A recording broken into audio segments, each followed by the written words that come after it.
दोस्तों, जिस बात का कल तक सभी को डर हो रहा था, आज इजराइल ने उसी काम को कर दिया है। जिसके बाद रशिया ने इजराइल को बोला है कि जो आपने लेबनान में एक कांड किया है, इसको कर आपने इंटरनेशनल लॉ को तोड़ा है। इस पूरी ही घटना को समझने से पहले हमको 2 दिन पहले जाना होगा, जब इजराइल की तरफ से लगातार इस बात की कोशिश की जा रही थी कि ऑल आई मजदाल शाम को ट्रेंडिंग पर लाया जा सके। इजराइल ऐसा इसलिए कर रहा था क्योंकि हिजबुल्लाह ने लेबनान से मजदाल शाम के एक प्लेग्राउंड पर रॉकेट हमला किया था और इस हमले की वजह से 12 बच्चों की तुरंत ही जान चली गई थी। मजदाल शाम पर इस हमले के हो जाने के बाद इजराइल की तरफ से एक बड़ी मीटिंग बुलाई गई थी और इस मीटिंग के हो जाने के बाद ये बात पूरी तरीके से कंफर्म हो चुकी थी कि अब इजराइल की तरफ से लेबनान के ऊपर एक बड़ा एक्शन लिया जा सकता है। और अब ऐसा ही कुछ इजराइल ने कर भी दिया है, क्योंकि साथ ही इजराइल की एयरफोर्स की तरफ से लेबनान की राजधानी यानी कि बेरूत के ऊपर एक बड़ा जोरदार हमला किया गया है।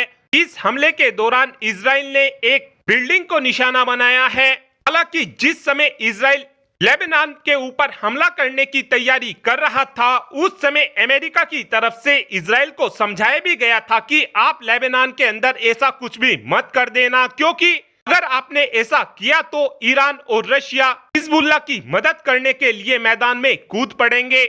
लेकिन इजराइल ने अमेरिका की इस बात को बिल्कुल भी नहीं सुना और सीधे ही लेबनान के ऊपर हमला बोल दिया। पिछले कुछ दिनों में इजराइल 4 देशों के ऊपर खुलकर हमला कर चुका है, जिसमें से पहला हमला इजराइल की तरफ से गाजा पर किया गया था और दूसरा हमला इजराइल की तरफ से सीरिया पर किया गया था और तीसरा हमला इजराइल की तरफ से यमन में किया गया था और चौथा हमला अब इजराइल की तरफ से लेबनान में भी कर दिया गया है। इस हमले के बाद इजराइल की तरफ से बोला गया है कि इस हमले के दौरान हमने हमास के दूसरे सबसे बड़े लीडर को एलिमिनेट कर दिया है। और अब से कुछ ही मिनटों पहले ये भी रिपोर्ट निकलकर सामने आई है कि हमास के चीफ इस्माइल हानिया के ऊपर भी एक बड़ा हमला हुआ है, जिसकी वजह से इस्माइल हानिया की जान चली गई है। और इस बात की कंफर्मेशन खुद ईरान रेवोल्यूशनरी गार्ड की तरफ से की गई है, क्योंकि इस्माइल हानिया ईरान के नए प्रेसिडेंट के शपथ ग्रहण समारोह में गया हुआ था। लेकिन अभी तक इजराइल की तरफ से ये बात कंफर्म नहीं की गई है कि ईरान में इस्माइल हानिया को इजराइल की तरफ से ही मारा गया है। लेकिन ईरान की मीडिया में इस समय इस बात की चर्चा जोरों शोरों से की जा रही है कि ये हमला इजराइल की तरफ से ही कराया गया है। और इस हमले के हो जाने के बाद अब ईरान के सुप्रीम लीडर यानी कि अयतुल्लाह खामेनी ने अपने घर पर एक बैठक बुलाई है।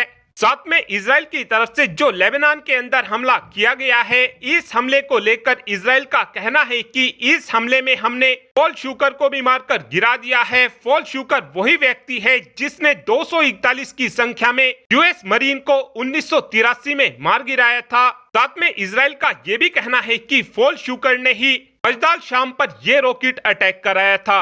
लेकिन अगर अब इजराइल की कंडीशन को देखा जाए तो इस समय इजराइल 2 तरीके से फंस चुका है, क्योंकि एक तरफ तो हिजबुल्लाह इजराइल के ऊपर हमला करने के लिए बैठा हुआ है, वहीं पर दूसरी तरफ ईरान के अंदर भी इजराइल पर हमला करने के लिए मीटिंग की जा रही है।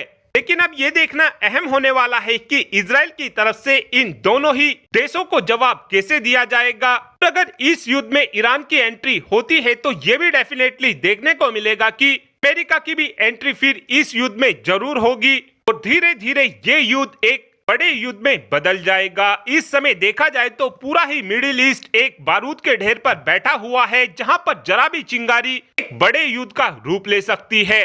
और अब आप ही कमेंट कर बता सकते हैं कि क्या इजराइल ने लेबनान के ऊपर हमला कर सही किया, हाँ या फिर ना। इस बात का आंसर आप कमेंट बॉक्स में दे सकते हैं। Thanks for watching this video. Have a good day.